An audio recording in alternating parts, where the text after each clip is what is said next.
మీరు వెళ్లాల్సింది మంత్రుల ఏళ్లకు కాదు, ఎమ్మెల్యేలకు class speaker Meenakshi Natarajan. Party కోసం అయితే గాంధీ భవన్కి వెళ్ళండి, ప్రభుత్వం పని కోసం అయితే సచివాలయానికి వెళ్ళండి. మీనాక్షి నటరాజన్ చూడండి ఎంత నిర్ణయాలు తీసుకుంటుందో. అంటే కాంగ్రెస్ పార్టీ పూర్తిగా గాడి తప్పిందని చెప్పి అర్థమైపోయింది ఆమెకి. అర్థమైపోయి మీరు చూడండి క్లియర్గా చెప్తుంది, పార్టీ పని కోసం అయితే గాంధీ భవన్కి రండి, ప్రభుత్వం పని కోసం అయితే సచివాలయానికి పోండి. ఎమ్మెల్యేలు ఒక్కలన్నా వాళ్ళ నియోజకవర్గాలు ఉంటారా? వచ్చి హైదరాబాద్లో ఉంటారు వాళ్ళు. ఏం పని హైదరాబాద్లో? ఒక్కరు ఉన్నారు నియోజకవర్గంలో.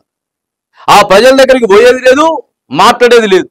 గతంలో ఎమ్మెల్యేలు అంటే ఆ నియోజకవర్గంలో పెళ్ళైనా, సావైనా, దినాలైనా, చిన్న ఫంక్షన్ అయినా ఆడికి పోయి, అదే నియోజకవర్గం కుటుంబం కదా, వచ్చి హైదరాబాద్లో పెత్తనాలు చేస్తారు ఎమ్మెల్యేలు అంతా. ఈ కాంగ్రెస్ వాళ్ళు అయితే ఎక్కువ. ఇక ప్రెస్ మీట్లు పెట్టి ఎమ్మెల్యే మంత్రి గురించి మాట్లాడతాడు, ఎమ్మెల్యే ముఖ్యమంత్రి గురించి మాట్లాడతాడు. ఇది ఎమ్మెల్యేల కథ.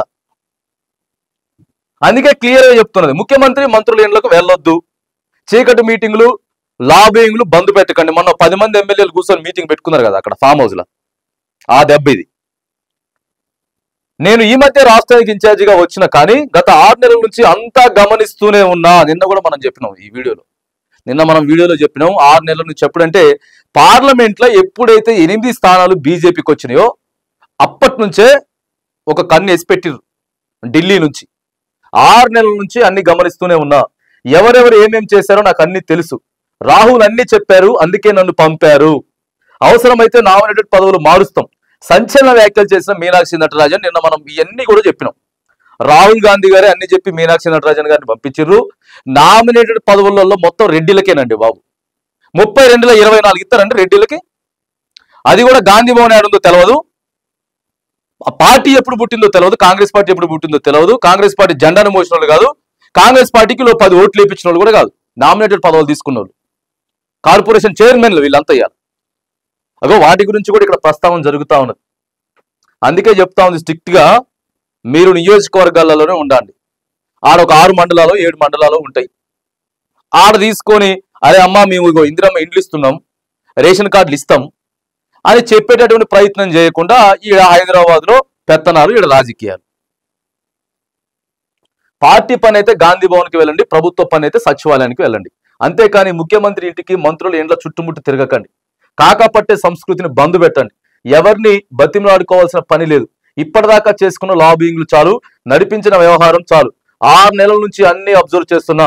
రాహుల్ గాంధీ నాకు అన్ని చెప్పారు, ఇకపై అలా కుదరదు, మొత్తం మారిపోవాలి. ఇది ఎమ్మెల్యేలకు ఇన్ఛార్జి మీనాక్షి నటరాజన్ ఇచ్చినటువంటి క్లాస్. ఏం లేదు, ఈ సంవత్సరం చివరికల్లా, ఈ సంవత్సరం డిసెంబర్ వరకు మొత్తం లైన్ పర్ఫెక్ట్ గా పెట్టాలి. 3 గ్రూపులుగా డివైడ్ చేసిండ్రు, ప్రతి ఒక్కల మీద ఫోకస్ పెట్టిండ్రు.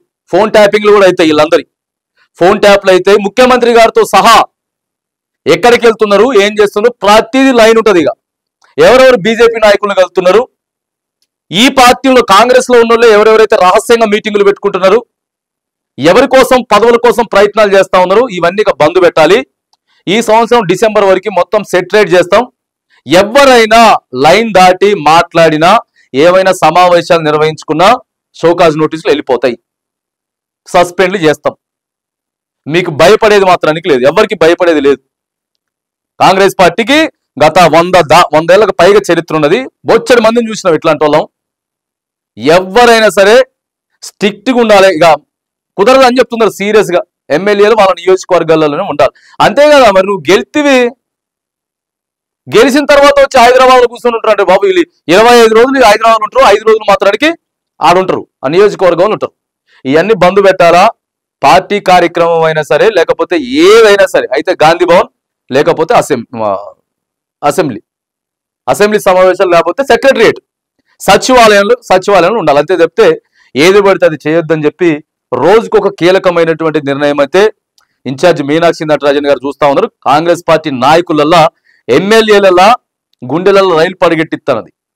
దీంతో అట్ ద సేమ్ టైం పాత కాంగ్రెస్ వాళ్ళు ఎవరైతే ఉన్నారో, ఇన్ఛార్జ్ వచ్చిన తర్వాత అరే కొద్దిగా నమ్మకం వస్తుంది వాళ్ళకి, అరే కొత్త ఇన్ఛార్జ్ వచ్చిందట, 3 గ్రూపులు చేస్తున్నారట, రైట్, మనం ఇంకా పార్టీ కోసం కష్టపడదాం, మనకి ఏదో ఒకటి వచ్చే అవకాశం ఉంది, అవసరమైతే నామినేటెడ్ పదవులు కూడా పీకి పడేస్తాం అని చెప్పి ఇన్ఛార్జి మీనాక్షి నటరాజన్ మాత్రానికి చాలా జాగ్రత్తగా కాంగ్రెస్ పార్టీని గాడి తప్పినటువంటి తెలంగాణలో గాడి తప్పిన కాంగ్రెస్ ని లైన్ లో పెట్టేటటువంటి ప్రయత్నం చేస్తా ఉన్నది.